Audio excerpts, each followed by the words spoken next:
Bonjour à tous et bienvenue dans ce nouveau podcast de Il va y avoir du sport. Aujourd'hui, je suis très content de recevoir celui qui est accessoirement mon meilleur ami, mais qui va aussi nous parler de son parcours et de cette page Instagram Moki Tennis qui prend de l'ampleur. Fabien Mokaer, comment ça va aujourd'hui? Ça va très bien et toi? Merci pour l'invitation. Ouais, tu vas nous parler aujourd'hui de comment en fait tu es parti de rien en tant que passionné de tennis et comment tu as monté une page Instagram qui commence à grossir avec 4000 abonnés je crois. Ouais, j'ai passé les 4000 la semaine dernière. Ouais. Et le but c'était de te recevoir pour voir un peu ce parcours, comment tu gérais avec ta vie à côté parce que ça prend de l'ampleur. Donc je vais te laisser présenter un peu ton parcours, que ce soit dans le tennis ou quoi, qu'est-ce que tu fais, d'où tu viens, etc. quoi. Très bien. Bonjour à tous. Tout simplement Fabien Mokaer. Voilà, j'ai 33 ans, marié, futur papa. Voilà. Donc félicitations d'avance déjà. Merci beaucoup. Effectivement, joueur amateur de tennis depuis mon plus jeune âge. J'ai joué un peu partout en France. J'ai atteint le classement 15-1 pour le tennis amateur français. Voilà. Et j'ai découvert un peu au hasard il y a 2 ans, 3 ans le monde des réseaux sociaux et surtout tourné autour du tennis. Ça a été l'objet d'une rencontre lors d'un tournoi multichance qu'on appelle ça, vers Nanterre. J'ai rencontré un créateur de contenu sur YouTube qui filmait ses matchs. Et je me suis dit pourquoi pas m'en raconter ma petite histoire de joueur amateur. Et ça a démarré comme ça en créant une petite page Instagram pour parler du tennis amateur. Et puis après on est venu un certain nombre d'étapes, de rencontres au hasard ou un peu au culot, on va dire, on y reviendra. Et j'en suis là maintenant à suivre le tennis féminin et à me balader sur le circuit. Donc tu le disais, ouais, c'est de là qu'est venue l'idée de cette page Instagram.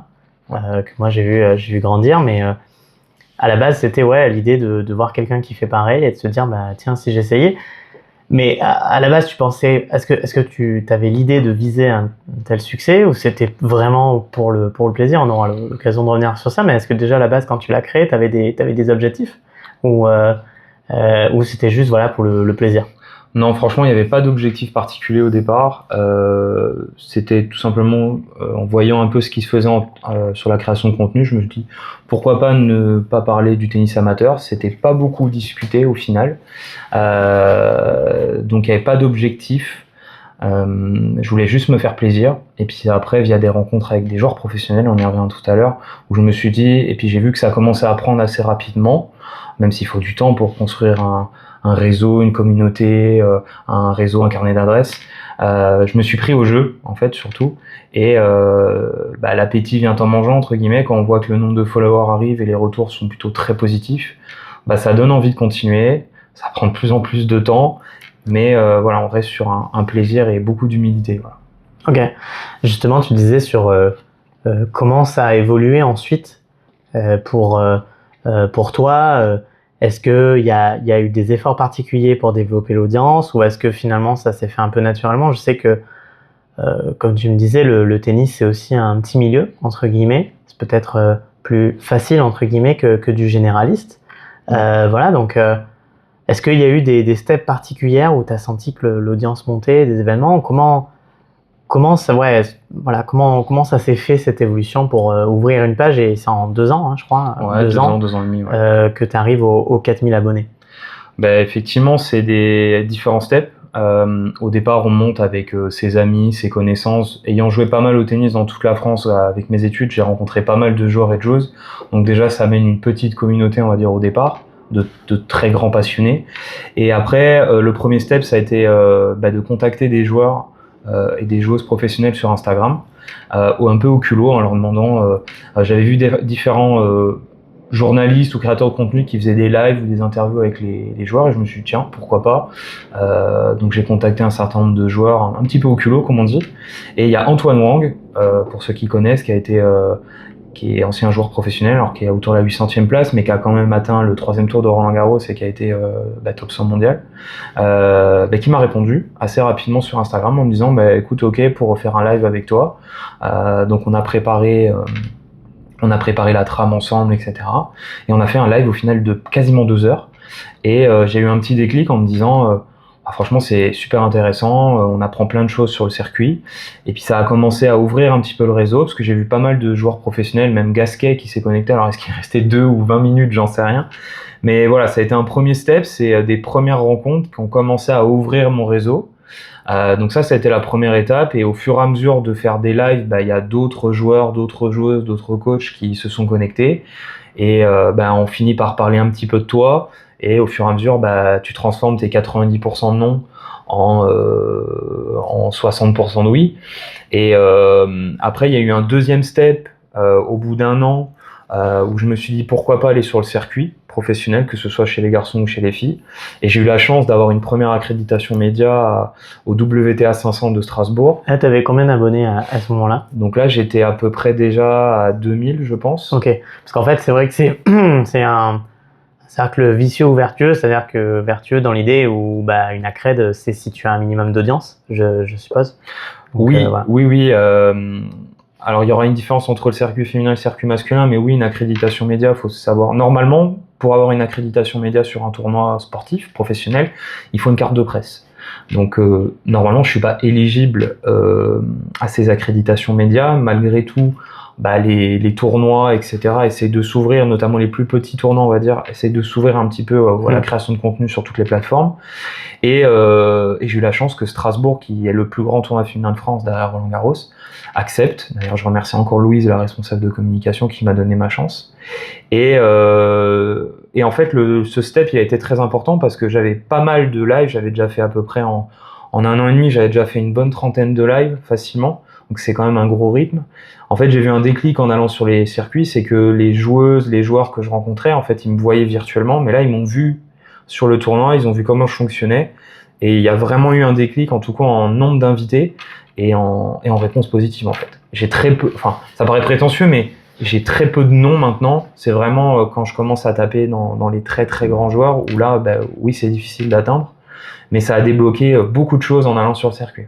Donc les 2 steps, c'est le début des lives pour créer de l'interaction et le fait d'aller sur les tournois. Tout à fait. Et de les rencontrer en direct. Et puis il y a aussi un aspect où je pense que les joueurs ils parlent entre eux et sur une idée de voir, c'est un peu comme un CV finalement de demander à un joueur et de voir que le joueur il voit que tu as déjà interviewé en live d'autres potes à lui, etc. C'est cette partie-là qui lui fait dire oui en fait. Ouais, tout à fait. Et après, c'est exactement ça. On commence par poser des pions et puis au final, ça marche en réseau. C'est comme ça. On en reparlera peut-être que j'ai eu Léolia Jean-Jean qui est là actuellement la numéro 3 française en live et ensuite en inside sur un tournoi. C'est il y a telle personne qui dit c'est sympa ce que tu fais. Tu les rencontres 1 an avant. Léolia, je l'avais rencontrée il y a 1 an.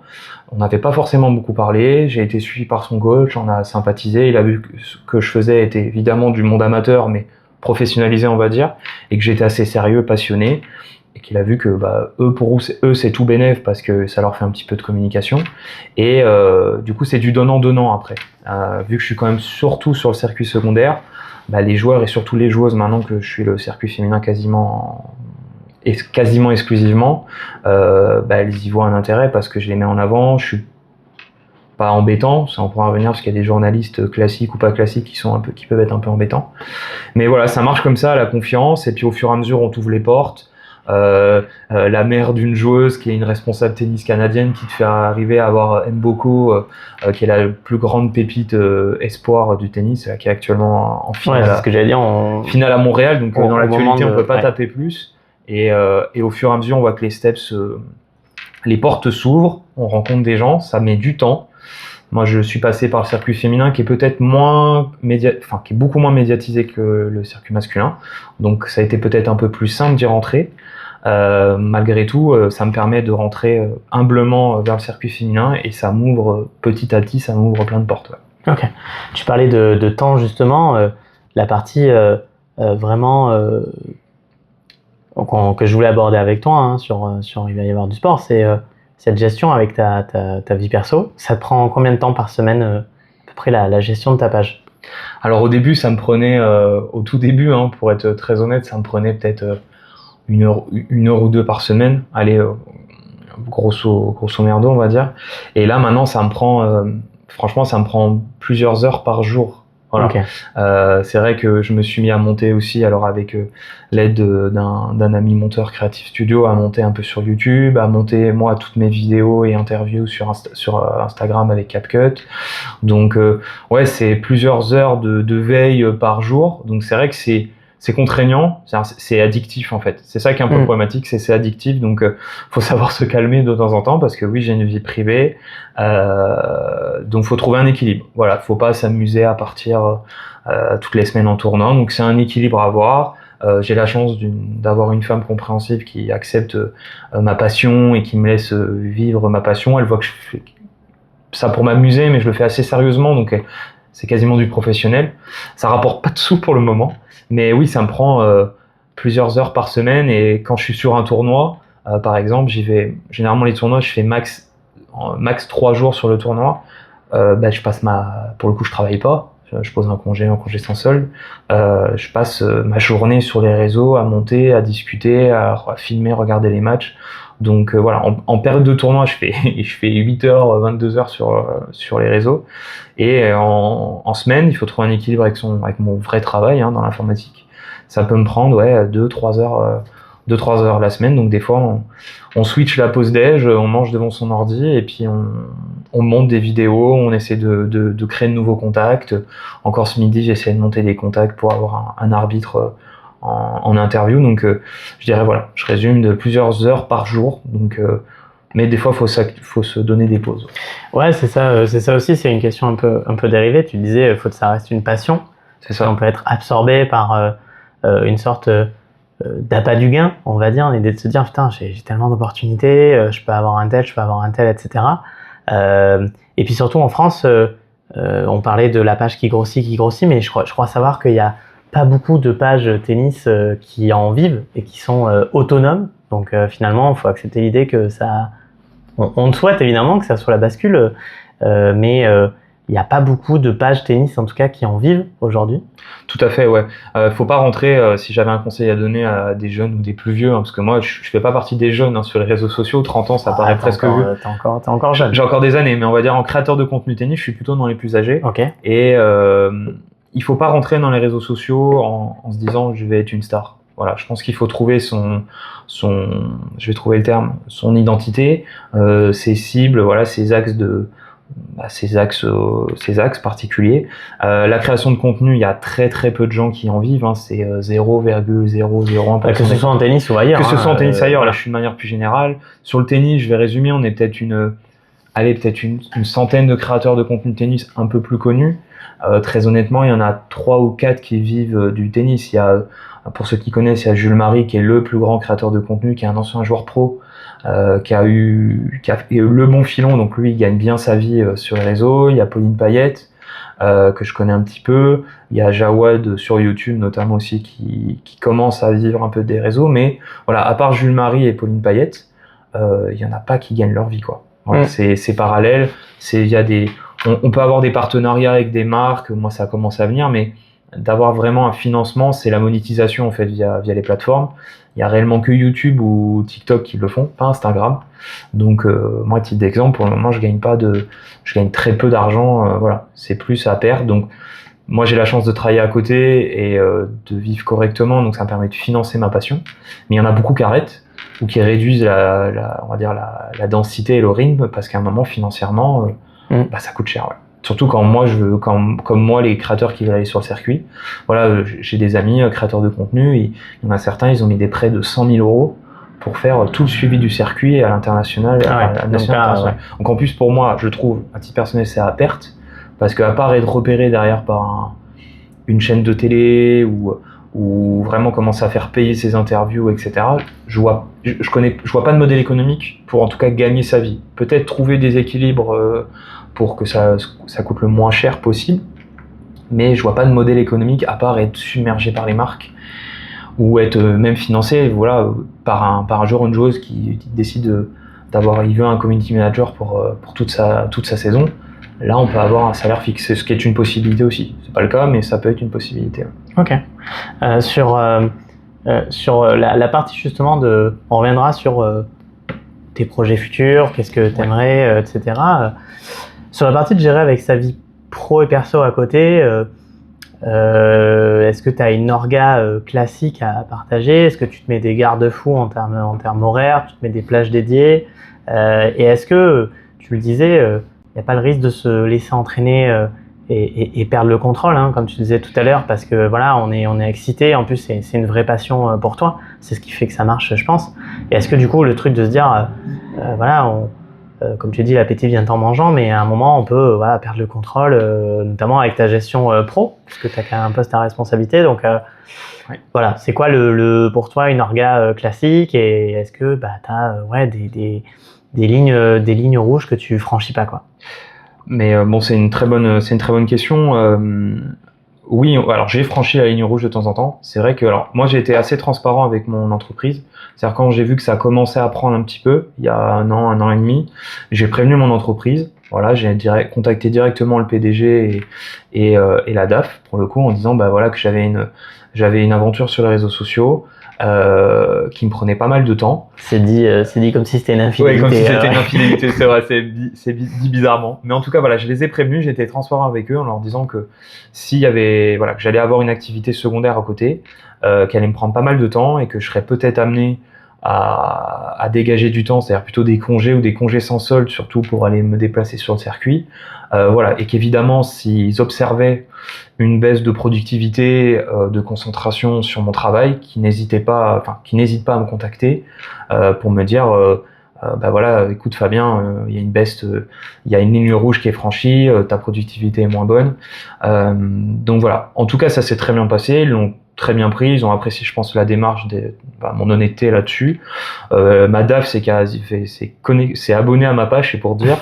C'est juste pour peut-être mieux te surveiller aussi. Ouais, peut-être mieux me surveiller, c'est possible. Mais c'est vrai que tu as eu la chance d'avoir une entreprise compréhensive. Parce Ouais. que, Mais comme je me permets de te couper, des fois j'ai franchi la ligne rouge parce que c'est mon travail. Comme tout le monde, on essaie d'avoir un métier passion, mais c'est pas tout le temps le cas. Parce que toi-même, de temps en temps, c'est pas forcément le plus grand kiff. Dans tous les métiers. Donc c'est vrai que quand ta passion, elle commence à prendre beaucoup de temps, et comme un échappatoire. Voilà, comme un échappatoire, une excitation, bah t'as la tentation.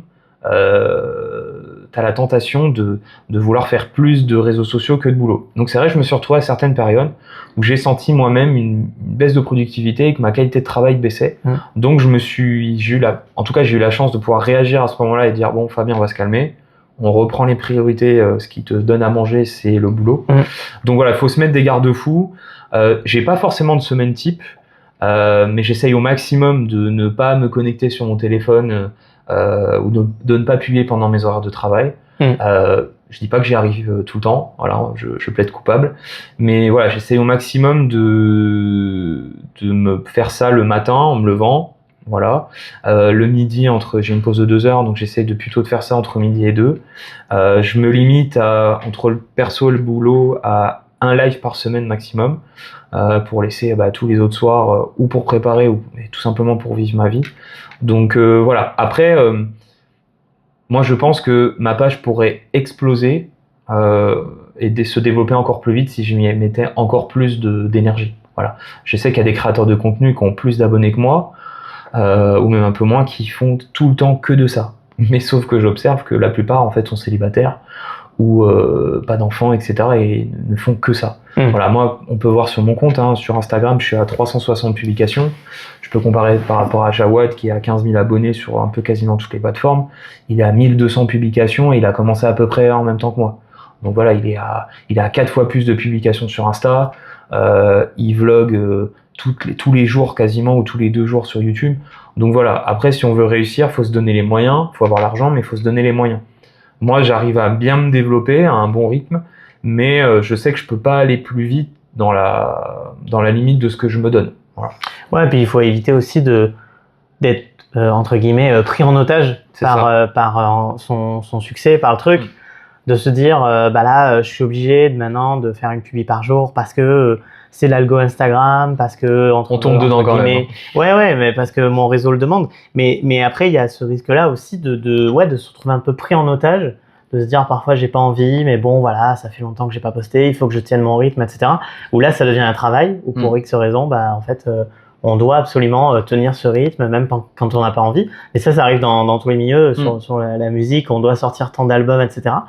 Et est-ce que ça, tu le ressens un peu aussi là-dessus? Et est-ce que, ouais, tu disais, est-ce que tu arrives à le combattre, machin On va pas se cacher, c'est addictif. Et quand on commence à, je dirais pas réussir, parce que je considère pas que j'ai réussi, ça avance bien, je fais un truc sympa.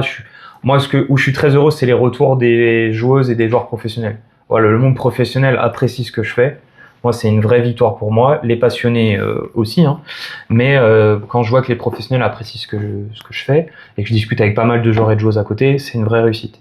D'ailleurs, je me suis perdu dans ma réponse. Si tu peux répéter ta question. Ouais, non, l'idée c'était de pas être pris en otage. Ouais, c'est addictif et on commence à être déçu quand il y a une vidéo qui fait que 1000 vues, 2000 vues. On vise les milliers de vues, etc. Et on a du mal des fois à comprendre l'algorithme. Je te le cache pas. Pourquoi j'arrive pas à prendre plus d'abonnés à l'échelle nationale, internationale. Donc on se prête au jeu et puis c'est vrai que des fois on se fait enfermer. Voilà, on se dit à sa femme, attends, je finis de publier un truc, tu vois, et ça agace la personne en face. Je finis ma partie. Voilà, je finis ma partie. Des consoles de jeux, ouais. C'est ça, je finis. Voilà, je joue pas aux jeux vidéo, mais moi, je suis sur mon téléphone trop souvent. J'essaye des fois de me désintoxiquer. Là, l'arrivée de bébé va me faire énormément de bien parce que je vais couper quasiment pendant 2-3 mois minimum les réseaux. Je serai très très peu actif et je pense que ça va me faire du bien et de revenir un peu à la réalité parce que c'est pas le monde réel. Voilà, on kiffe, c'est cool les réseaux sociaux, mais c'est pas la vraie vie. C'est surtout ça, c'est que bon, on a été à Roland-Garros ensemble et c'est vrai que il y a un moment où tu peux quand je sais pas, t'as des gens qui te reconnaissent, que tu commences à discuter. Tu l'as vu, toi. T'avais eu la chance de pouvoir visiter le plateau de Amazon par un contact et effectivement le retour à la réalité parfois où on peut se dire il y a une baisse d'audience, pourquoi on me regarde moins, etc. Donc c'est vrai que comme tu l'as dit, c'est addictif. Est-ce que tu t'attendais à un tel succès de la page? C'était quand tu l'as ouvert, c'était pas l'objectif, c'était plus pour t'amuser. Tu l'as dit toi-même. Est-ce que tu t'attendais à un tel succès? Non. Est-ce que tu as rapidement senti qu'il y avait quelque chose à faire? Alors j'ai senti qu'il y avait quelque chose à faire dans le sens où il y avait très peu de personnes, ou en tout cas au moment où je me suis lancé, il y avait très peu de personnes qui faisaient des lives, notamment sur Instagram, qui interviewaient les joueurs de cette manière-là. Donc j'ai vu une niche, on va dire. Moi je pensais pas que ça allait prendre autant. Très honnêtement, c'est vrai qu'il y a eu un vrai step, c'est un peu exponentiel, c'est un peu ce qu'on m'explique dans les réseaux, c'est que ça a démarré très doucement. Quand j'ai passé les 2000 et au final je suis passé de 2000 à 4000 en moins d'un an, c'est monté très très vite.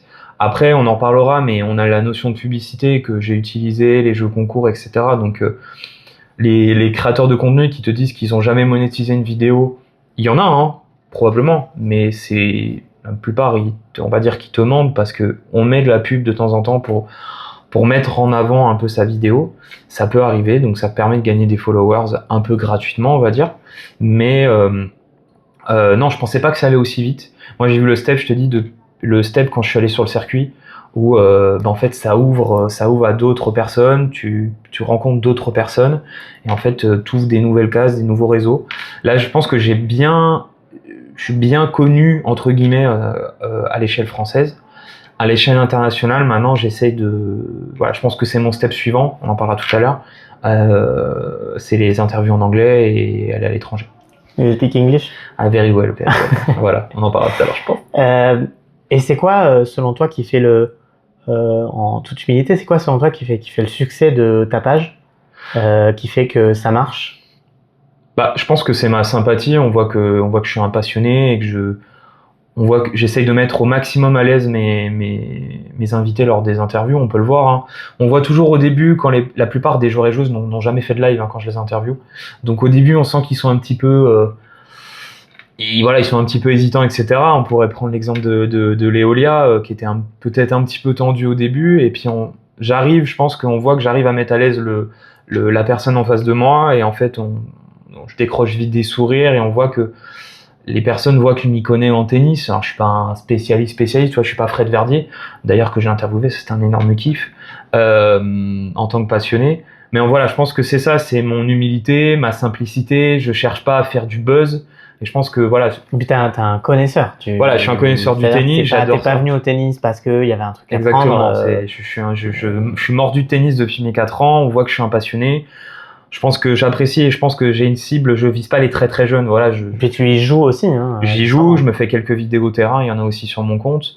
Et moi, je cible pas forcément les tout jeunes qui cherchent peut-être du fun, du très drôle, voire même du bad buzz. Hein, faut pas se le cacher. Il y en a certains créateurs qui aiment bien faire ça aussi. Un petit côté bling bling aussi. Voilà, bling bling, on n'a pas trop, mais oui, côté bling bling ou bad buzz pour vraiment faire des vues sur TikTok, des followers. Moi, ça m'intéresse pas. J'essaie de faire je me prends pas au sérieux non plus, mais j'essaie de faire un truc sérieux, marrant de temps en temps. Je pars des interviews un peu drôles, etc. Mais voilà, j'essaie de faire un contenu sérieux. On voit que je kiffe, on voit que les gens, je respecte les gens et je pense que c'est ce qui plaît. Voilà. J'essaie de montrer les coulisses du circuit d'une manière différente et du point de vue des joueurs et des joueuses. Et ça, je pense que ça plaît. C'est pas forcément beaucoup fait, surtout sur le circuit secondaire où c'est la guerre pour en vivre. On a eu pas mal d'interviews là-dessus. Donc voilà, je pense que c'est mon humilité et ma passion qui est bien retranscrit dans mes vidéos, quoi. Et tu disais tout à l'heure aussi au début, on en reparle maintenant, sur comment tu arrives à approcher les joueurs par rapport à des journalistes, tout ça. C'est quoi la bonne technique pour approcher les joueurs? Qu'est-ce qui fait que toi tu le fais différemment? C'est parce que tu connais aussi comment ça fonctionne, que tu fais du sport. Enfin, voilà, tu disais ça en fait. Est-ce que tu as eu des retours de joueurs qui appréciaient ton approche par rapport à d'autres sur ce sujet-là? Du coup, c'est quoi les mauvais comportements que tu as pu voir et voilà, qu'est-ce qui fait que toi c'est différent, etc. Je crois que la marque de fabrique qui est pour moi le plus important, c'est le respect. Voilà, c'est le respect et trouver le bon moment, surtout quand tu es sur le circuit.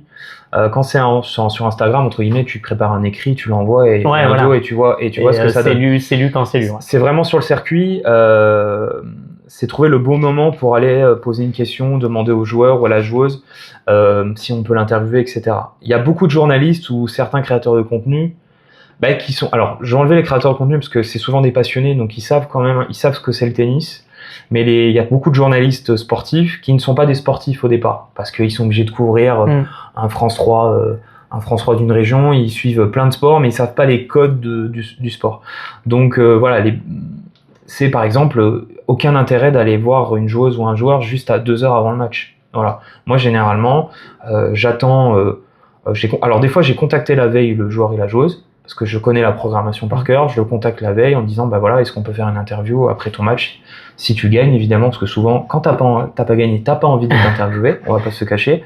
Donc surtout moi, ce qui m'a peut-être fait louper des accords et des lives ou des interviews, c'est que j'étais un peu timide. Voilà, moi j'osais pas, par respect, j'osais pas aller au culot voir les joueurs ou les joueuses, même des gens connus, dire est-ce que je peux faire une interview, mais c'est aussi ta force. Voilà, et c'est ce qui m'a fait gagner. Peut-être ça a pris plus de temps, mais petit à petit, voilà. Le bon exemple, encore une fois, je leur ai cité beaucoup Léolia, elle va demander des royalties, mais j'ai pas d'argent. Voilà. Quand j'ai rencontré Léolia sur le 50 000 $ de Nantes l'année dernière, en fait, j'ai discuté avec son coach, mais vite fait, tu vois, j'ai demandé une interview, il m'a dit écoute, on verra, et j'ai pas insisté. Au final, je suis resté 2 jours, j'ai pas eu l'interview, je suis pas revenu. Il y a un autre journaliste, qui est un pote d'ailleurs, il a insisté un petit peu, il est revenu 3 à 4 fois, Léolia a dit oui, je vais le faire, sauf qu'elle était saoulée, et je comprends, et elle l'a pas fait. Et on en a rediscuté un peu avec quand on a fait le live et post-live et quand on s'est rencontré avec Léolia à Saint-Malo. Son coach, il m'a dit en fait, ta sympathie et le fait d'avoir respecté les temps, les respecter notre décision de pas faire l'interview, en fait ça a joué en ta faveur, plus ton contenu, et en fait on voyait pas d'objection à t'interviewer. Et je pense que c'est ça qui doit marcher quand tu veux interviewer sur les tournois, c'est le respect. Après, je compléterais, c'est que quand tu es sur les petits tournois, t'as pas raison de plus d'être respectueux, parce qu'il n'y a pas forcément une responsable de communication. Ouais. En fait, on te dit, un peu Far West, tu peux y aller Far West, etc. C'est pas le cas, plus tu montes dans les tournois, moins c'est le cas. Tu peux aller parler avec les joueurs et joueuses, hein. Moi je discute comme 2 potes avec des joueurs et surtout des joueuses. Par contre, si tu veux faire une interview officielle, tu dois demander à la responsable ou au responsable de communication, voilà, je voudrais interviewer telle personne, est-ce que tu peux lui en parler? Et il te donne un créneau, etc. Et il dit écoute, je vais demander à la joueuse ou au joueur ou au coach s'il est d'accord. À l'inverse, quand moi j'ai déjà discuté avec la joueur et la joueuse, je dis écoute, la joueuse ou la joueur est d'accord pour discuter, est-ce que j'ai ton aval? Il me dit oui, c'est bon, si t'as vu avec la joueuse, je viendrai te voir, etc. Donc voilà, humilité, respect, Et c'est une histoire de timing pour moi. C'est une histoire de timing, et généralement ça marche. Il y a même des joueurs ou des joueuses, Julie Belgraver pour la nommer, elle m'avait promis une interview, à Mâcon pour le coup. Elle a fait son premier Roland cette année, elle a perdu son match. Je me suis dit, bon, elle va pas me recontacter, elle a perdu son match, etc. Et 1h30 après, elle m'a dit, bah écoute, c'est bon, on peut faire l'interview, Ok. 25 minutes. Donc voilà, ça montre que il y a quand même une confiance qui s'installe avec les joueurs et joueuses. Alors pas tous, hein, je suis pas forcément apprécié de tout le monde, j'en doute pas, on peut pas être parfait. Hein. Mais voilà, je pense que c'est cette confiance et ce respect. Voilà, il y a des limites des joueuses, elle me dit, ah, tu veux m'interviewer aujourd'hui, tu vois. En tout cas, si t'arrives à Biarritz, j'avais pas forcément prévu d'interviewer la joueuse. Elle me dit, ah, ben j'ai du temps si tu veux qu'on discute. Bon, bah, allons-y, quoi. Et aussi, il y a peut-être un autre aspect, c'est que toi, c'est un loisir, c'est-à-dire que t'as pas forcément une obligation de résultat comme un journaliste professionnel Oui, ça, c'est clair. qui doit faire son article, qui Ouais. doit ramener quelque chose, on va Tout à dire, fait. comme un autre sport, le Tour de France, on voit les photographes qui se jettent sur les coureurs en Ouais. fin d'étape alors que les mecs sont épuisés et Sont qu'ils ne laissent pas ouais. respirer parce que bah là, c'est ton travail et tu as C'est une ça. obligation de résultat. Mm. C'est bien quand même que tu laisses ça parce que tu disais tout à l'heure, tu te fais entraîner et puis t'es obligé de poster, etc. Mais effectivement, il faut pas en arriver justement, surtout en amateur, à basculer sur ce truc de dire il me faut absolument une interview parce que ça fait 2 semaines que j'ai pas fait de live, etc. quoi. Mais il Ouais. faut réussir à se faire sa place. Hein. Tu vois, la première année où j'ai fait le 500 de Strasbourg, qui est quand même un très gros tournoi, il y avait dans la salle de presse qui était assez grande, il y avait l'équipe, il y avait des créateurs de contenu bien plus connus que moi, il y avait Canal+, il y avait beIN Sport, il y avait France 3 Alsace. Et c'est vrai que quand je suis arrivé, moi, petit créateur dans la salle de presse, Ouais, il y a une défiance. tu sens qu'il y a une méfiance. Ouais. J'ai pas posé de questions la première année parce que je sentais que... Alors la responsable de presse, elle était très gentille, hein, mais je me suis pas senti accueilli, tu vois. Et il y a eu un step l'année suivante où en fait on s'est un peu expliqué avec certains journalistes, on s'est pas mis sur la tête, hein, mais ils ont vu que j'étais un passionné et que j'ai posé des questions très ciblées et qu'ils ont vu que je connaissais les joueuses. Ouais. Et là je pense que ça les a un peu scotchés et j'ai pris un peu de confiance, donc je faisais comme à l'école, je levais bien ma main, je demandais à la responsable WTA qui me donnait la parole. Et en fait, j'ai pu poser mes questions. Voilà, cette année, à Strasbourg, j'ai fait ce que je voulais quasiment. Voilà, Okay. j'ai eu Alizé, j'ai eu Alain Blinkova, j'ai eu Jacques Mo. J'aurais pu avoir d'autres stars si il y avait du monde à Strasbourg cette année. J'aurais pu avoir plus de monde si je maîtrisais l'anglais. Donc ça, c'est un vrai regret. Hein. J'aurais pu avoir Badosa, Pegula, qui est quand même 4e mondial, Raducanu. Donc voilà. En fait, au début, t'es timide. Après, tu prends la confiance. Et si j'avais un step maintenant, c'est m'améliorer en anglais et d'avoir un peu de culot en interview pour dire, voilà, je voudrais telle joueuse en interview pendant 10 minutes en anglais, que moi, en one-one, parce que j'ai pas encore eu beaucoup sur les tournois, les gros tournois. Là, je devais avoir Alizé à Strasbourg, Alizé Cornet, pour sa fin de carrière, on l'a repris d'ailleurs à Strasbourg. Bon, elle a perdu, donc elle a fait que l'interview globale. Mais voilà, c'est le step suivant. Ok. Ouais, c'est justement ma question sur tes steps pour t'améliorer. Tu as répondu sur la partie anglais. Ouais. On parlait aussi peut-être de ce qui est un avantage sur le fait que ce soit ciblé, toi, tennis et maintenant tennis féminin. Ouais. Parce que tu me disais aussi, c'est pas un secret qu'il y a quand même moins de monde qui veut aller sur le tennis féminin que masculin.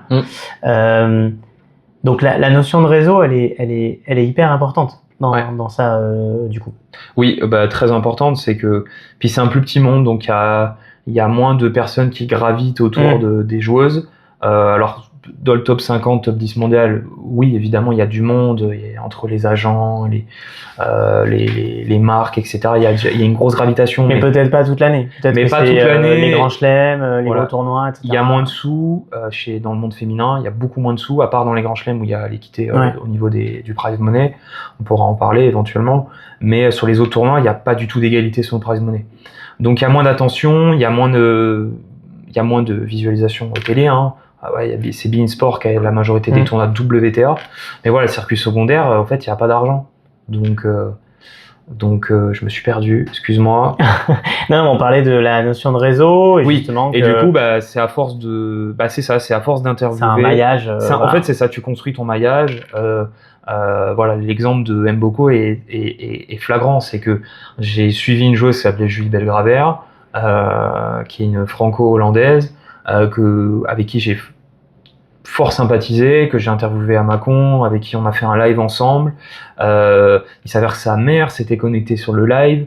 Il s'avère que sa mère est une ancienne top 60 mondiale hollandaise, Noël van Lotum, avec qui j'ai sympathisé parce que je l'ai recroisé sur d'autres tournois avec sa fille.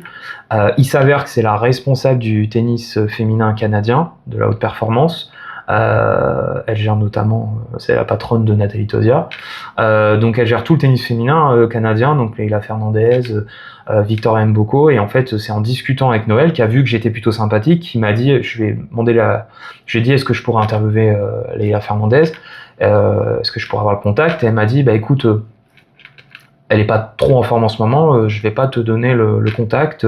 Par contre, là tu vois, je suis à Wimbledon, j'ai Vicky Mboko à côté de moi, donc elle a répondu sur le terrain, hein. Elle m'a montré une photo direct, tu vois. Elle me dit par contre, Vicky, elle est dispo pour un live en français et en anglais, ça lui fera un entraînement, tu vois. Et tu vois, si j'avais pas connu Julie, bah j'aurais pas connu sa mère, j'aurais pas connu. Et en fait, c'est un maillage qui se fait à force des réseaux. On parle de toi, les joueuses te croisent, tu vas bien, etc. Et on voit que tu fais pas de la merde, que t'es plutôt à l'écoute et tu donnes la parole. En fait, c'est surtout ça, c'est que moi j'essaye de pas me mettre en avant. En fait, je veux mettre en avant les personnes que j'interviewe. Et c'est ça qui doit plaire. C'est ça aussi. Tu disais un truc hyper intéressant quand elle dit Vicky, ça lui fera un entraînement. C'est que t'as aussi peut-être une porte là-dessus d'aller. Moi, je pensais à un autre truc, mais il y a déjà l'entraînement, c'est-à-dire des joueurs prometteurs, avant de les jeter dans la fosse aux lions des grands journaux, mais qui puissent se rôder avec toi, entre guillemets.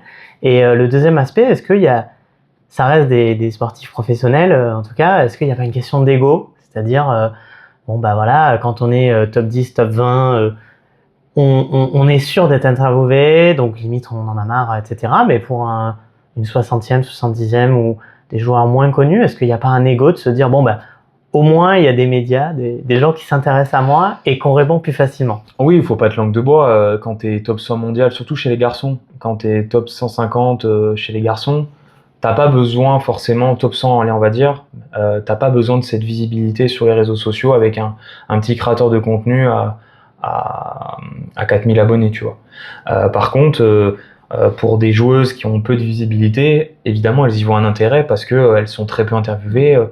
Tu vois, Léolia, elle a été pas mal interviewée quand jeune, hein, par exemple. Mais globalement, elles ont pas de visibilité, donc elles ont tout intérêt. C'est pour ça que j'arrive pas pour le moment, et c'est compliqué. J'arrive pas à toucher les personnes, vraiment les grandes stars. Parce qu'il y a déjà trop de demandes. Parce qu'il y a déjà trop de demandes, ou qu'elles veulent pas parler en français, ce que je peux comprendre, hein. Donc quand je commence à parler, à envoyer des demandes d'interview en anglais, ça commence à répondre. Mais c'est difficile. Mboko, c'était le coup de chance. Et encore, j'ai senti que je passais un step parce que Vicky, elle est dans l'agence de joueurs la plus grande du monde, qui est IMG, qui gère quasiment la carrière de 400 joueurs, hein. Swiatek, Alcaraz, etc. Et j'ai senti que je passais un step parce que au moment où j'allais faire l'interview avec Vicky, il y a l'agent qui a débarqué dans la discussion alors qu'il n'était pas là depuis le début des négociations et qui m'a dit voilà, je veux tel format, pas plus de 20 minutes, pas en live, en interview fixe, sans public, etc. Donc voilà, j'ai senti que j'ai senti que là je commençais à atteindre un monde que je connaissais pas, et voilà, que si je voulais cibler des interviews avec des joueurs ou des joueuses plus connues, bah il fallait que je commence un peu à... Et là c'est encore plus de travail de préparation. Et là c'est plus de travail parce qu'en plus là l'agent il était pas français, donc il a fallu que je travaille un peu mon anglais. Bon, c'est une bonne expérience, d'ailleurs ça m'aide pour mon boulot aussi indirectement de bosser l'anglais, mais voilà, quand on veut taper un peu plus haut, bah t'as des intermédiaires. Voilà, c'est ça qui est difficile, c'est que tu as plein d'intermédiaires, tu peux plus aller directement vers le joueur, ils ont des community managers, donc en fait tu tapes le community manager sur Insta, et le community... il faut que le message que tu veux faire passer, il arrive jusqu'au joueur. Il arrive jusqu'au joueur, donc les grands joueurs, c'est compliqué. Toi par exemple, Caroline Garcia, que j'adorerais interviewer, parce qu'elle fait un podcast sur le tennis, Tennis Insider Club, elle interviewe tous les joueurs et joueuses pro, mais vraiment les plus connus. Et ben moi j'adorerais l'interviewer pour parler de ça, mais j'ai pas d'intermédiaire, j'arrive pas à la contacter. Et la question aussi détournée, c'est là, tu es sur quelque chose d'assez fun avec beaucoup de proximité, parce que c'est le circuit secondaire qui permet ça. Moi, je voyais quand tu allais faire les tournois, tu étais limite sur le terrain avant les matchs, etc. Est-ce qu'il n'y a pas un risque si tu tapes des grandes joueuses mondial. Est-ce qu'il n'y a pas un risque que ça dénature? C'est-à-dire qu'aujourd'hui, tu as un positionnement en termes de communication qui est vraiment de la proximité, comme tu disais, les lives, etc. Vraiment être avec les joueurs, mais là-dessus, alors que si tu vas faire du top joueur, bah, c'est des interviews plus construites, c'est plus de travail, c'est peut-être moins de de proximité, de feeling. Est-ce que tu n'as pas peur que du coup, bah, tu perdes un peu ce qui faisait l'essence de ta page si tu vas chercher des top joueurs, tu vois?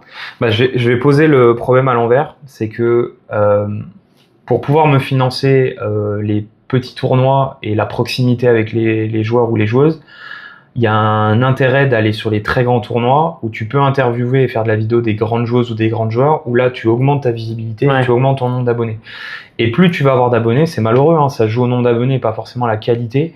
Plus tu as d'abonnés, plus tu as de partenariats, plus tu es invité sur les tournois. Je suis entièrement d'accord avec toi. Moi, je me suis amusé beaucoup plus sur les petits tournois où effectivement j'ai quasiment carte blanche sur les tournois. Je suis au bord des terrains, même à Strasbourg, hein, j'étais quand même très bord terrain. Mais plus tu montes dans les tournois, plus c'est cadré, tu peux pas faire n'importe quoi. Tu vois, jusqu'à Strasbourg, le matin, je pouvais aller sur le terrain, faire ma vidéo. Quand je gênais personne, je pouvais aller, je faisais ce que je voulais en fait. Bon, il y a un cadre à respecter, hein. Mais tu peux faire un peu ce que tu veux. Je suis d'accord avec toi. Moi, je veux garder cette proximité, c'est le cœur de ma page. Malgré tout, il faut quand même que j'arrive à taper un peu plus haut. C'est sûr, dans les Master 1000, si un jour j'ai la chance d'être accrédité sur un Master 1000 à Madrid, je sais pas moi, à Rome, etc. Voilà, bon, faudra pas l'espagnol. Bon, en interview, ce sera en anglais, hein, faudra pas se cacher. Mais si j'arrive à aller dans ces tournois-là, ça, je pourrais pas faire ça. J'aurais une accré média, j'aurais le droit à la conférence de presse. Donc c'est une transformation limite à avoir. Et puis, est-ce que si tu fais du top 10, tu auras encore le temps d'aller revoir les joueurs qui ont... Enfin, tu vois, c'est aussi ça le truc, c'est que faut arriver à équilibrer, quoi. J'essaierai de garder quand même la parole aux jeunes espoirs et aux jeunes espoirs et aux jeunes espoirs françaises en priorité. Voilà, pour le moment, j'ai fait une quinzaine de tournois en un an et demi. J'ai fait très peu de têtes d'affiche, en fait. J'ai surtout donné la parole aux Françaises, bon, déjà parce que je parle mieux français qu'anglais, c'est sûr. Mais je trouvais plus intéressant parce que, bon, t'as pas la barrière de la langue, et tu peux poser des questions un peu plus profondes, et t'es pas obligé de te prendre au sérieux sur toutes les questions. Voilà, des fois on peut poser des questions un peu libres, on peut essayer de creuser, et au contraire, je pense que c'est ça qui peut plaire aux joueurs et joueuses, c'est que tu sors pas des questions. Moi, par exemple, je suis en interview, je post-match, je laisse les journalistes poser les questions sur le match. Voilà, ça limite ça m'intéresse pas. Ouais, c'est ça. J'essaye de trouver un élément dans le match qui m'a marqué. Voilà, par exemple, Elsa à Jacquemot à Strasbourg, elle perd Anna Binkova, que j'ai interviewé d'ailleurs il y a pas très longtemps. Elle se plaignait de son coup droit. Moi j'ai posé peut-être 2 questions dans l'interview, mais j'ai dit bah voilà, ça fait plusieurs tournois que je te suis. Tu te plains de ton coup droit. Qu'est-ce que tu recherches là-dessus, tu vois? Donc moi j'essaye de me démarquer là-dessus. Je préfère j'essaye de poser 1 ou 2 questions, pas 15, mais vraiment précises sur des sujets qu'on n'entend pas forcément pour les journalistes. Après, c'est pas leur cible. Eux, ils doivent faire de la presse écrite. Ils ont besoin de statistiques. Et puis ils les reverront, les joueuses, ils les voient sur ça. Donc, mais moi, j'essaye de trouver des petits trucs un peu sympas qui sortent un peu de l'ordinaire et qui est pas. Et puis il faut tenir. Quand je fais des interviews, des lives d'une heure et demie ou des interviews post-match des fois on dit 10 minutes, et puis l'autre fois avec Tiffany Lemaître qui est 400 mondial, on a dit on fait 20 minutes, on a fait 45 minutes. Bon bah c'est du feeling, et on parle pas forcément que tennis, tu vois. Donc c'est essayer de se démarquer avec des questions un peu sympathiques, tu vois. C'est quoi ton meilleur souvenir que tu as? Alors je vais pas te demander le pire, hein. Ou le pire, peut-être une situation. Je peux en donner une, bah vas-y, on va commencer par le pire et après on finira par le meilleur. Le pire, c'était plutôt le plus gênant. C'est à Mâcon. Alors je citerai pas le nom de la joueuse, mais quand tu es accrédité média sur les petits tournois, tu peux aller sur les terrains d'entraînement, tu peux te mettre bord terrain parce que tu as ton accred, et tu peux tout filmer en fait. T'es pas forcément, même si maintenant je le fais peut-être un peu plus, t'es pas forcément obligé de demander à la joueuse ou aux joueurs est-ce que je peux vous filmer pendant l'entraînement. Au contraire, là, 98% sont contents parce que derrière ça passe sur Insta. Ils aiment bien la qualité vidéo. J'ai changé de téléphone et ça se voit, j'ai eu pas mal de remarques là-dessus. Ils sont contents parce que ça leur fait ça leur fait de la visibilité. Ah, puis eux aussi, ils ont besoin de leur notoriété. Voilà, ils ont besoin de leur notoriété, donc ils sont plutôt très contents. J'ai eu une joueuse où en fait je suis arrivé sur le terrain, elle s'entraînait avec 3 autres joueuses et en fait elle a dit tu fais quoi? Je dis je vous filme quoi, voilà, je fais un peu de vidéo et elle m'a regardé un peu méchant et je dis tu veux pas que je te filme? Elle me dit non, j'aime pas ça. Voilà. Donc elle a été un peu agressive, bon, pas la fin du monde, hein, mais voilà, c'était la situation on va dire la plus gênante que j'ai eue, donc toi j'en ai pas eu beaucoup. Après, des situations un peu gênantes, c'est quand tu poses une question et que au final ta question elle est nulle. La réponse elle est nulle ou on te dit voilà, tu peux te tromper, voilà. Ça arrive, hein. Après, par contre, des fois, tu peux poser des bonnes questions et avoir des réponses nulles. Ça c'est voilà. C'est arrivé avec certaines choses. Autant dans l'équation, une question nulle donne une réponse nulle, mais j'ai posé une question très dernièrement à une joueuse qui a fait une demi-finale de Grand Chelem, une question que j'ai trouvée plutôt intéressante et j'ai eu une réponse plate, voilà. Okay. Voilà, donc je pense que on reconnaîtra la personne. Bon, j'étais content de ma question, mais j'ai pas eu une réponse satisfaisante pour moi. Bon, c'est pas grave. Après, il y a des profils aussi, il faut savoir aussi, voilà, il faut savoir cibler, ça c'est vrai, c'est une bonne remarque, il faut savoir cibler aussi les joueurs ou les joueuses, parce qu'il y en a certains, c'est pas du tout des communicants, et ils aiment pas ça, il faut pas insister. Et puis il y a un timing aussi de ça. Timing, quand tu fais, je sais pas, 50, 100, 150 interviews dans l'année, peut-être il y en a où tu vas être dedans, il y en a où tu vas pas être dedans, et il faut aussi accepter ça, de pas tomber au bon moment. Et mes meilleurs moments, on va dire que les 2 meilleurs moments que je peux citer en live, enfin mes 2 meilleurs moments en live, j'y arrivé, c'est Antoine Wang, parce que ça a été le premier live vraiment avec un professionnel, qui est en plus humainement hyper sympa, et ça m'a permis de décoller, et c'était un super moment. Mon deuxième live, ça a été d'interviewer Frédéric Verdier, donc la voix d'Eurosport, qui a accepté l'interview assez rapidement au final, et voilà, qui m'a dit une phrase très gentille au tout début du live en disant moi il y a 30 ans j'aurais aimé qu'on me donne ma chance. Donc voilà, ça a été 2 des meilleurs moments sur les lives, même si j'en ai eu plein, mais ça c'était vraiment deux kiffs. Et après, les 2 meilleurs moments sur les tournois, ça va être encore avec Léolia Jean-Jean. Désolé, hein, mais c'est l'inside à Saint-Malo sur le WTA 125 où elle a accepté que je la suive quasiment pendant 48 heures. Alors je leur laisse la partie personnelle, ça m'intéresse pas. Hein. Il y a un podcast sur, je crois que c'est pas une vidéo qui s'appelle 2 nuits avec. Mais voilà, je les ai suivis tout le temps pendant 48 heures. Donc ça, c'était une hyper chance de jouer avec elle aussi. Donc j'ai joué avec une top 100 mondiale. Donc t'as pris une branlée? Oui, on a joué un quart d'heure en ligne en coup droit, ça allait bien. En revers à une main, c'était une catastrophe, je me faisais cirer. Et mon chapelle, le slice de Corrèze, elle aimait pas trop. Et le deuxième kiff, c'est encore Léolia. Léolia, je te remercie, tu écouteras peut-être le podcast. C'est qu'elle jouait son 2e tour à Roland-Garros cette année. Et en fait, elle m'a invité avec son coach, ils m'ont invité dans sa player box. Donc j'étais avec sa famille et moi je sais, j'étais là parce que c'était la journée qu'on a passée. C'est ça, et je me suis cassé. Tu m'as abandonné. J'ai abandonné mes honnêtement, amis. J'avais eu ma dose de tennis. Ouais. J'ai abandonné mes amis pour aller en player box pour soutenir Léolia, donc c'était un moment incroyable. Voilà. Et dernière petite anecdote, voilà, sympa, c'est je m'entends très bien avec le frère de Gaël, mon fils, qui est un agent de joueur. Et il m'a fait rencontrer par hasard, hein, c'était pas prévu, il m'a fait rencontrer Joe-Wilfried Tsonga pendant Roland. Alors que du coup on a discuté une demi-heure avec lui. Donc voilà, c'est des petites réponses. Peut-être un live avec Joe. Hein, ça va être dur. Ça va être dur. Mais voilà, Joe, si tu fais un live avec Fabien, je veux bien que tu fasses un podcast avec moi. Ouais. Mais tu vois, c'est des personnes où tu peux pas les atteindre en dehors. Donc tu vois, c'est ça. Tu peux pas. Tu vois, moi, quand il m'a vu que j'étais avec Daryl, il m'a parlé comme si j'étais un pote. Tu vois, pas qu'il ait un but de sa personne ou un ego, mais il y a de l'ego. On va pas se cacher. Mais il faut qu'ils y voient un intérêt ou que quelqu'un du monde du tennis dise écoute, lui il est sympa, donne-lui sa chance, tu vois. Après ça, c'est ce que j'allais dire, c'est que est-ce qu'on peut, et ça marche des fois. Mais ça c'est tous les gens connus, sportifs, musiciens, acteurs. Je pense qu'on peut pas leur en vouloir dans l'idée que comme t'es connu, t'as effectivement plein de gens qui vont te sauter dessus pour la photo, pour l'autographe, etc. Et je peux comprendre que t'aies cette protection à un moment, c'est normal. de te dire tu vois quelqu'un et la personne va te sauter dessus en mode vous êtes machin, je vous ai rencontré, je vais le montrer à tout le monde, etc. Et je peux comprendre aussi cette protection. C'est pareil pour tout ce qui est créateur de contenu, parce que tu vois, je sais pas ce que t'en penses, mais quand t'es connu, peu importe, là on sort même et qu'un journaliste vient te voir, le journaliste il vient pour dire c'est mon métier de venir t'interviewer, etc. Le créateur de contenu, c'est un passionné, et donc c'est un fan, et il va avoir des fans envahissants, tu vois, sur ça. Donc c'est aussi toi, tu as aussi ce truc, tu disais, de travailler, de savoir voilà, rassurer aussi sur ça, peut-être plus qu'un journaliste aussi. C'est une histoire de timing, et encore une fois, les créateurs de contenu qui ont des accrènes médias sur les tournois, c'est des passionnés. Donc en fait, ils le voient, Ouais.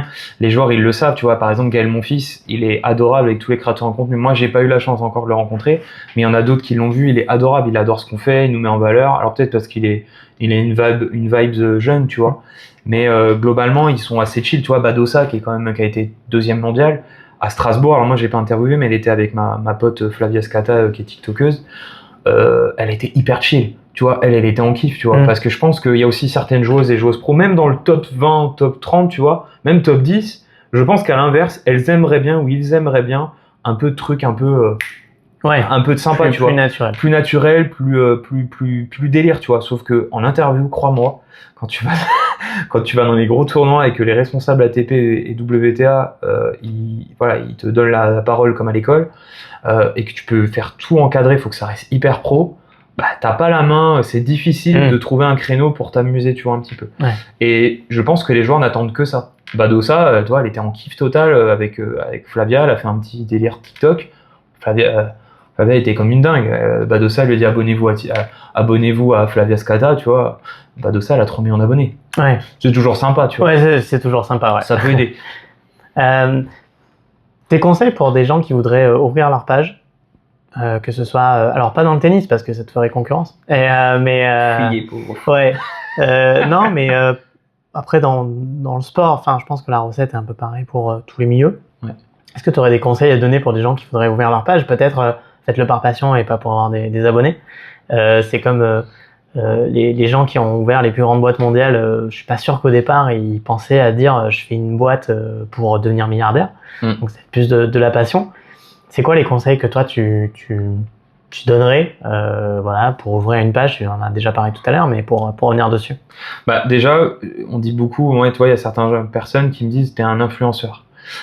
J'influence personne, j'aime pas ce terme. Déjà, il faut dissocier ce que tu veux faire. Est-ce que tu veux être influenceur ou créateur de contenu? Pour moi, c'est 2 choses totalement différentes. Si tu es influenceur, tu veux influencer, alors même si c'est pas le but au départ, mais tu veux montrer à une communauté, tu veux avoir des partenariats avec des marques, etc., et que tu veux vivre des réseaux sociaux en trouvant une cible, tu es influenceur. Oui, tu as raison. Là, déjà, la première remarque, c'est faut faire ça par passion. Je pense, vu que quand même les créateurs de contenu, c'est quand même très à la mode, c'est dur de trouver. Il faut trouver son identité et ce qui te plaît. Déjà ce qui te plaît et une niche, on va dire, une idée qui n'est pas trop utilisée par les autres, voire qui est complètement novatrice. C'est pas simple. Donc je pense déjà c'est la passion et une idée novatrice ou un axe qu'il faut garder. Je pense que le deuxième conseil que je pourrais donner, c'est ne pas partir dans tous les sens. Voilà, moi je vois d'autres créateurs de contenu et des potes qui vont peut-être un peu trop dans tous les sens, qui veulent faire un max de contenu dans tous les sens, et je pense qu'ils perdent leur communauté. Voilà, moi je sais que j'ai fait certaines choses dans mon contenu, on m'a dit ça j'aime pas trop, reste, non on t'aime on t'aime, le terme est un peu fort, mais on apprécie ton contenu parce que tu fais des lives, des interviews. Moi par exemple les vidéos terrain, on m'a dit c'est sympa que t'en fasses de temps en temps, mais globalement c'est pas ça qu'on attend de ta page. Ouais, et puis on en a pas parlé, et d'ailleurs ça me revient, il y a tennis et paddle aussi, et je sais qu'à un moment ça avait créé des frictions un peu sur ça. Ouais. On n'a pas parlé parce qu'on a été très focus tennis, mais il y a aussi le paddle, du coup, pour revenir dessus. En fait, globalement, je fais de l'interview sur tous les sports de raquettes. Ma cible, c'est le tennis. J'avais même noté, effectivement, tu as raison, dans mon profil, j'ai mis tennis et paddle. Et j'avais eu pas mal de remarques de tennisman, et j'avais même vu une petite baisse de ma courbe.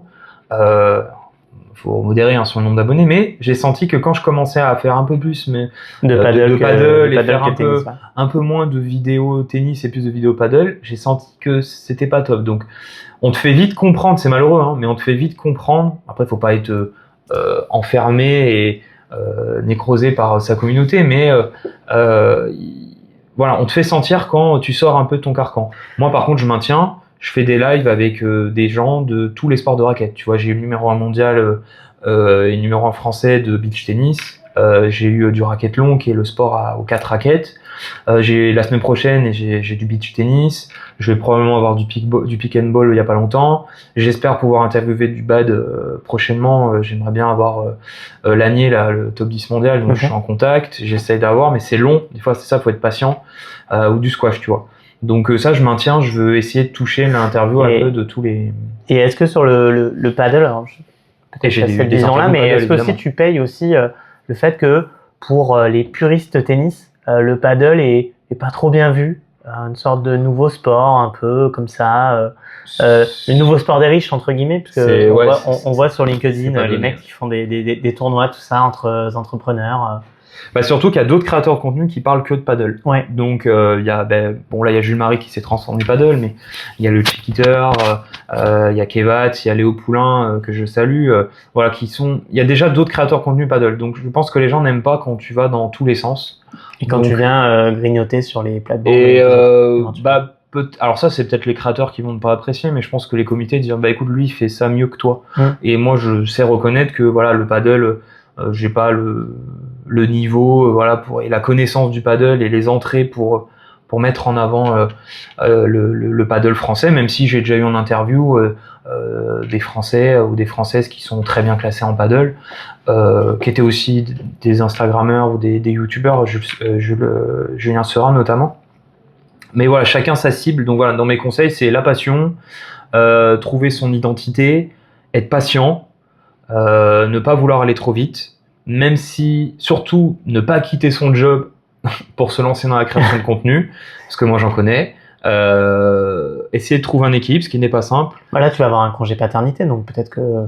Ouais, je vais plus changer de couche à mon avis que faire des publications Instagram ou YouTube, ou voilà, balle neuve. Couche neuve. Service, bébé. Ouais. Voilà, donc je vais pas mettre mon bébé sur les réseaux par exemple, ça c'est la limite à ne pas franchir par exemple. Voilà, et ça c'est un vrai sujet, ne pas mélanger au maximum, hein. Ça c'est vrai. Le perso et le perso et le privé. Je peux mettre des trucs perso, mais vraiment je fais super attention, tu le vois. Hein. Si je veux publier des choses peut-être un peu plus perso, je mets le fameux ami proche qu'on voit sur Insta. Tout à fait. Où j'ai quoi, à titre d'exemple, voilà, j'ai 4000 abonnés, j'ai en ami proche, j'en ai 80. Ouais, c'est ce que j'allais dire, parce que sur... Voilà, le ratio il est 4000 sur 80. Tu vois, 80, j'ai mes vrais amis comme toi. C'est 2%. Et j'ai quelques potes du circuit, dont des joueuses pro avec qui je m'entends très très bien et avec qui on discute de vie perso et que ça me pose pas de problème. Donc dissocier vie privée, vie perso, parce que moi j'aime pas les créateurs de contenu qui font du bad buzz, qui racontent leur vie. Voilà, j'ai fait pipi ce matin. Voilà. Après, quand c'est raconter sa vie perso autour de son projet de réseaux sociaux, oui. Mais moi, il n'y a pas d'intérêt. Enfin, je vois pas dire, oui, comme tu dis, j'ai changé une couche ce matin. Là, je vais aller faire mon tennis. Peut-être, mais ça marche bien, hein, blague à part. Il y a des créateurs, on le voit, hein, des influenceurs, ils racontent leur vie totalement. Moi, ça me saoule à titre perso, mais chacun son carcan. Et en plus, blague à part, c'est ceux qui gagnent le plus sur les réseaux. Moi, je dégage pas d'argent, mais peut-être que si je faisais plus de choses comme ça, il y aurait plus de marques qui me donneraient des choses. Mais je garde mes valeurs. Voilà, avoir des valeurs. Ouais, ok. Je vois des lignes rouges. Voilà. Des lignes rouges et des valeurs. Ouais. Pour terminer sur le paddle, je rappelle, Fabien, que je prends un témoin, ça fait 2 ans que tu me dis que tu vas me faire essayer le paddle. Ouais. J'attends toujours. Et à savoir que au moment où on enregistre, peut-être mardi finalement, je vais découvrir le paddle par des collègues. Je trouve ça un peu décevant. Mais voilà. Mais il est trop occupé. Il est trop occupé. Moi, plus tennis. C'est le problème, voilà. Et on se voit plus. On se voit plus. Ah ouais, carrément. Non. Non, mais par contre, c'est un vrai sujet. C'est vrai que c'est un équilibre à avoir encore sur la vie perso. C'est que ça me fait kiffer, mais il y a le travail, il y a les amis, il y a la famille. Et c'est vrai que je le sens. Hein, je suis peut-être moins présent pour les amis, etc. C'était de l'humour, évidemment. Non, je sais bien. Non, mais c'est vrai que c'est un vrai sujet. Il faut s'en rendre compte quand on commence à rentrer dans cette passion des réseaux sociaux. Moi, je pense que c'est éphémère. Tu vois, je m'attends pas à faire ça pendant 20 ans. Ouais, je pense que c'est aussi un bon truc. Tu vas là, je me dis, c'est une belle parenthèse. Là, c'est une belle parenthèse. J'ai un vrai projet. On en parlera peut-être après. Hein. J'ai un vrai projet sur horizon 2-3 ans. Je me vise des objectifs en me disant, voilà, si j'arrive à faire ça, je me dis, c'est cool. J'ai atteint cet objectif. En partant de zéro, je suis arrivé là. Déjà, en partant de zéro, je trouve que j'ai fait un beau chemin en 2 ans. Tu as pu voir mon évolution. Mais voilà, pour moi, c'est éphémère. Et à moins d'avoir un coup de chance, de rencontrer une personne qui te fait décoller et qui te donne ta chance et qui te finance, pour moi, c'est éphémère. Voilà. C'était ce que j'allais dire. Et on va arriver sur la la dernière question sur la suite, mais est-ce que la suite aussi, il n'y a pas des opportunités, comme ça s'est vu par exemple, de basculer sur du pur journalisme et de pouvoir se dire que, alors j'ai pas d'exemple en tête, mais c'est arrivé, hein, des créateurs de contenu. Alors c'est vrai que la niche tennis, bon, le tennis en France, il y a Bein, Eurosport, etc. Mais tu es aussi un passionné de sport global, donc bon, Ouais. pourquoi pas machin. Mais est-ce que tu penses à ça, avant qu'on arrive sur la dernière question de la suite, est-ce que tu penses à ça de te dire, bah, en fait, créateur, je gagnerai pas ma vie, mais peut-être qu'un jour, on me proposera un contrat de journaliste ou un truc comme ça, et finalement, de fil en aiguille, je pourrais basculer sur quelque chose qui deviendrait mon métier, peut-être pas que tennis, mais qui te permettrait une porte d'entrée là-dedans. Est-ce que c'est quelque chose auquel tu penses, qui t'intéresserait? C'est un garde-fou, tu dis non, j'ai pas envie de faire ça. Enfin voilà, c'est parce qu'on parlait de la différence créateur de contenu et journaliste, donc l'idée de passionné métier. Est-ce que voilà, tu as des contacts avec, on a parlé de Fred Verdier, je sais aussi tu as interviewé un journaliste de l'équipe il y a pas longtemps, j'ai pas le nom, je suis Quentin Moinet, ouais. Voilà. Est-ce que c'est un truc, est-ce que c'est un objectif, c'est quelque chose qui est quand même dans un coin de la tête? Oui, alors c'est pas un objectif, mais je me l'interdis pas, comme tu le dis. C'est vrai que je commence à avoir quelques contacts dans le monde du journalisme. Après, c'est, on va dire, deux métiers différents, mais qui se complètent très bien, parce qu'on pose pas les mêmes questions, on n'est pas les mêmes axes, les mêmes temps d'interview. C'est vrai que moi, je suis un peu à la frontière entre les deux. Je suis un créateur de contenu, mais qui fait des formats très longs. Des fois, j'ai des lives qui durent entre 1 et 3 heures. Donc, des fois, on se tourne sur du reportage. Du reportage. Donc, des fois, c'est très très long. Donc, moi, je suis un peu à la limite du journalisme amateur. On va pas se cacher. Et il y a d'ailleurs des journalistes qui me le disent. Oui, je suis à la limite du journalisme. Et des fois, ce qui peut poser des questions. Mais oui, totalement. Si un jour j'ai une opportunité de faire des piges, déjà dans un premier temps, chez beIN Sport, chez Prime Video, chez Eurosport, etc., via mes contacts, je fonce, je tente. Je quitterai pas tout pour ça, je pense pas, parce que j'ai pas envie de baisser. Alors peut-être qu'il faudrait faire ça, mais je veux pas baisser mon train de vie, parce que je suis pas tout seul, je suis pas célibataire, donc je suis pas égoïste.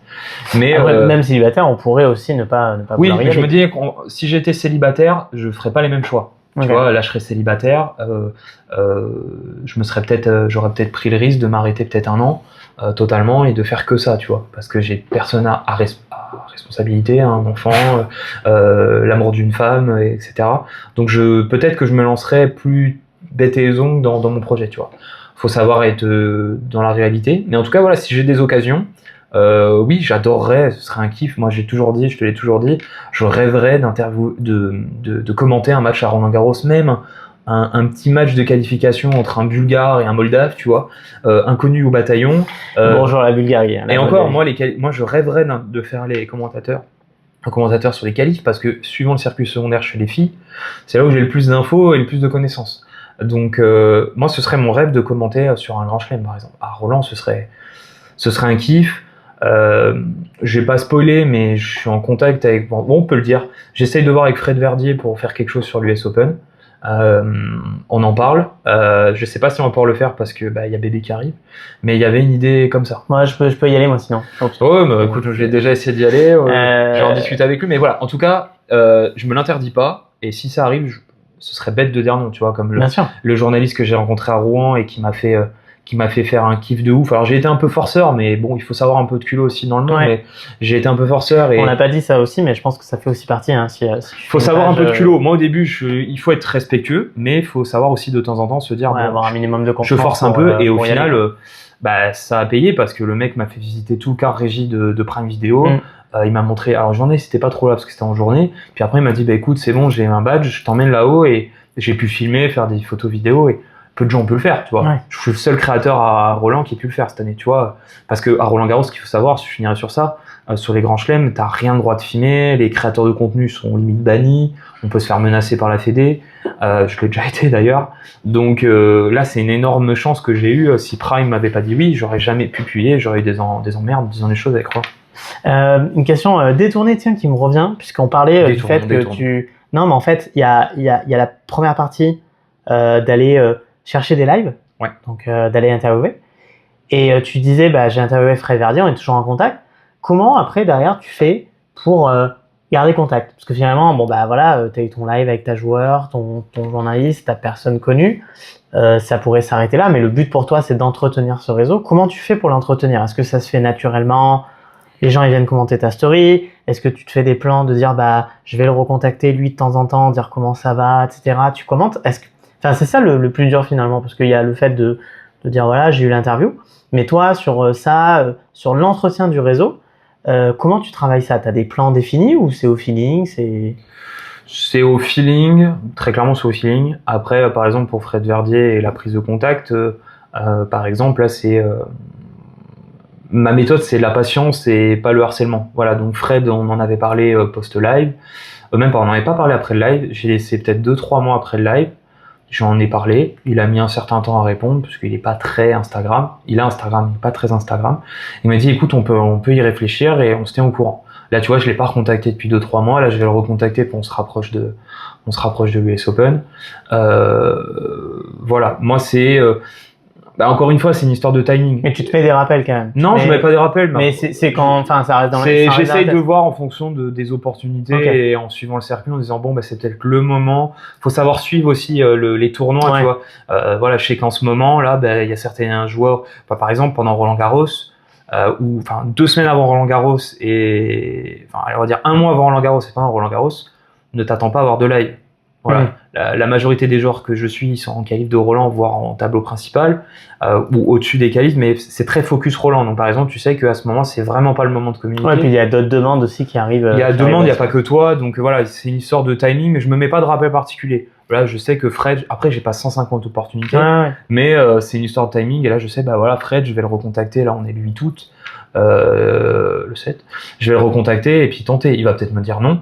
Et surtout, faut pas insister. Voilà, faut pas que ça paraisse intéressé. Voilà, c'est intéressé, il le sait. Mais faut pas lui demander toutes les 10 secondes. Et s'il te dit non, moi, j'ai tendance à faire, si une personne me dit non, je lui redemande jamais rien. Voilà. Peut-être que c'est une mauvaise idée, mais sauf si la personne me dit écoute, c'est pas le moment, mais on en rediscute. Ok, pourquoi pas. Mais si la personne me dit non, c'est pas possible, ça veut dire non, c'est pas possible. T'es pas un commercial, quoi. Non, mais des fois, il le faudrait. Des fois, il faudrait. Je suis sûr que si j'avais un agent, mais du coup, j'aurais un agent, peut-être je me vendrais mieux. Ouais, mais ça donnerait peut-être des interviews moins naturelles. Peut-être. Aussi. Par exemple, sur Vicky, là, qui fait finale à. Vicky, c'est moins naturel, mais j'étais dans. Non, mais je suppose qu'il y a l'idée peut-être de lui envoyer un message de félicitations pour son tournoi. Je l'ai fait. Elle a répondu. Parce que c'est ouvert. Et ça, c'est cool. C'est que quand ça commence à s'ouvrir. En fait, c'est ça qui est difficile des fois. C'est tu fais une story en tournoi. Même une grande joueuse. Et en fait, elle repartage la story parce qu'elle le trouve sympa. Tu lui dis bravo pour ton match, tu lui dis 2-3 mots, et en fait, si la joueuse répond, ça ouvre le canal, ou le joueur. Et c'est comme ça que j'ai la possibilité de discuter de discuter. En tout cas, j'aurai la possibilité de demander des interviews à des joueurs ou des joueuses qui seraient normalement inatteignables. Mais finalement, faut attendre le bon moment, tu vois. Faut attendre le bon moment, tu vois. Attendre un peu, et puis. Là, je contacte personne, mais parce que je sais que je vais être occupé toute la fin d'année pour des raisons personnelles. Mais en 2026, j'ai énormément d'idées. J'ai des joueuses que je souhaite avoir en interview. Alors, pas en live parce que je maîtriserai pas l'anglais, mais il y a des joueuses. Je sais que le canal est ouvert et je vais pouvoir retenter en anglais, tu vois. Ok. On arrive du coup à la fin de ce podcast. Du coup, on en a appris plus sur toi, sur la vie d'un créateur de contenu, hein, non pas un influenceur. On a parlé de 2026, du coup ça me fait une passerelle. C'est quoi la suite? Alors à court terme, effectivement, il va y avoir un joyeux événement qui va un peu tout couper. Yep. Ça va être le live le plus long de ta vie, en quelque sorte. L'interview la plus longue de ta vie, voilà, je pense. C'est ça. Mais c'est quoi les projets pour la suite, projets objectifs voilà, dans les prochains mois, bon, on va pas les prochains mois, mais sur 2026, puisque t'en parlais un peu. Alors 2026, c'est et peut-être je reprendrai peut-être avant, mais c'est continuer les lives, avoir encore plus d'invités, avoir une hétérogénéité, un panel encore plus large. Donc j'ai eu quelques arbitres, mais j'aimerais bien avoir des arbitres. Voilà, avoir des gens dans le monde du tennis qu'on n'entend pas forcément parler. Donc essayer d'avoir encore un panel plus large dans le monde du tennis, des ramasseurs de balles. Enfin voilà, un peu tout, des coachs, des directeurs de tournois que j'ai pas forcément eu. Donc atteindre des lives, des personnes en live que la plupart des gens ne voient pas. Voilà. Spoiler, je crois que tu as pris contact avec un ancien invité de Il va y avoir du sport, Enzo. Oui. Ouais. Alors ça, c'est un sujet qui est difficile parce que ce qu'il faut savoir, c'est que la Fédé contrôle énormément la parole des arbitres. Et globalement, individuellement, ils sont plutôt fans de faire un live, mais enfin comment dire. sur le principe, ils sont d'accord, mais il faut envoyer des questions, il faut que la fédé valide. Et la plupart me disent, en fait, si on y va à plusieurs, ok. Donc il y a Enzo, il y a Arnaud Gabas qui était plutôt d'accord. Voilà, et peut-être d'autres, je vais pas trop spoiler, mais voilà, des fois en plus je me heurte des fois à la FED. Donc en tout cas, voilà, avoir des lives qui reprendront, je pense, en peut-être fin d'année 2025, mais ça dépendra vraiment de bébé. 2026, j'aimerais continuer et aller plus loin dans le circuit. Donc j'aimerais aller faire tous les tournois à l'échelle nationale sur le circuit féminin et j'aimerais aller à l'international sur des WTA 500, sur des WTA 1000. J'aimerais bien aller au Masters de fin d'année alors qu'à Jeddah en Arabie Saoudite. Et le surkiff, ce serait de pouvoir se financer un voyage à l'Open d'Australie en janvier 2027. Voilà. Donc, comment faire ça? Il faut des sous. Donc là, j'ai lancé une cagnotte sur GoFundMe, voilà, où je présente mon projet de mise en avant et suivi du circuit féminin et du tennis féminin français, où j'explique mon projet, ma passion, ce que je veux proposer avec l'argent qui me sera donné par les intéressés. Je présente un certain nombre de paliers qui débloquent un certain nombre de tournois. Voilà, parce que là, maintenant que j'ai la chance d'être plus connu sur le circuit féminin, j'ai plus de refus pour avoir une accré de médias sur les tournois féminins, en tout cas en France. Je pense que ça va. Je m'interdis pas l'ATP, évidemment, mais on peut pas tout faire, on peut pas être en tournoi tout le temps. Mais voilà, donc moi mon objectif 2026, c'est faire plus de tournois, au moins faire tous les tournois français, quelle que soit la catégorie, et aller à l'international pour ouvrir le spectre plus large d'invités, faire plus d'interviews one-one comme on fait actuellement. Ouais, Voilà, sur les formats qu'il y a des voilà, donc ça c'est trouver des lieux à Paris et trouver le bon timing pour avoir telle ou telle joueuse, parce que je me rends compte que quand tu veux atteindre certains joueurs et joueuses, le live ils osent pas trop, les agents refusent, faut pas l'oublier ça aussi. Donc quand on négocie avec les agents en disant voilà, si on trouve un lieu à Paris où on fait 15-20 minutes plus cadré, là ça ferme moins la porte. Donc essayer de alors ça tourne vraiment journaliste, mais voilà, peut-être organiser aussi des interviews one-one, voilà, comme alors Quentin Moinet en l'occurrence c'était chez lui, mais voilà, trouver des lieux sympathiques dans Paris ou en banlieue parisienne, il y a plein d'endroits sympas, ou dans des clubs de tennis tout simplement. Ça je pense ça peut me permettre d'atteindre des personnes plus connues là-dessus, quoi. Ok. Donc voilà, plus de live, plus diversifié, plus de tournois, plus d'interviews. Après voilà, je suis preneur de conseils par toi et tous les followers ou tous les gens du tennis. Pas de conseils. Et voilà, moi je prends les conseils de tout le monde, les critiques. Voilà, moi je finirai peut-être sur ça, mais il faut savoir accepter les critiques. Parce que j'ai pris plein de critiques sur mes réseaux. On m'a dit la qualité de vidéo est pas bonne, le montage il est fait trop à l'arrache.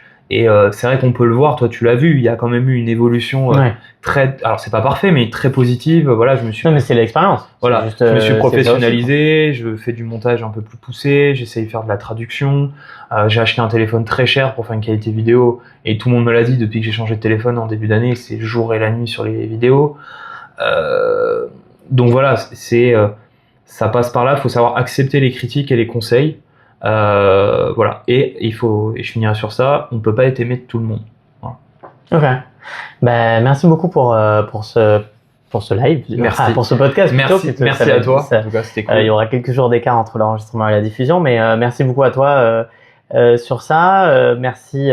Donc on rappelle la page, c'est Moki Tennis, parce qu'on l'a pas dit, on l'a pas beaucoup cité. C'est vrai, Moki Tennis sur Instagram, sur YouTube où je republie actuellement tous mes lives, tout mon historique de live, donc ça va faire quasiment à la fin de l'été, ou on va dire septembre, entre 70 lives et interviews qui vont être republiés sur YouTube, et au fur et à mesure que j'en fais, ils seront publiés. Donc Instagram, YouTube, TikTok, un tout petit peu, mais pas beaucoup, j'avoue, faut du temps. Et je vais republier aussi mes lives, je permets de l'annoncer comme ça, je vais republier un peu mes lives et les interviews en podcast également. Ok. Voilà. Ok, ça me fait de la concurrence. De la concurrence, mais ça sera que tennis. Mais non, mais il y a de la place pour tout le monde. On essaye d'ouvrir à toutes les plateformes, quoi. Ok. Merci beaucoup Fab pour l'interview. Merci à vous d'avoir écouté ce podcast. J'espère que ça vous a autant plu que Fabien et moi. Et puis écoutez, j'ai plus qu'à vous souhaiter, à vous dire à bientôt pour un nouvel épisode. Merci à vous et à très vite. Vive le tennis féminin.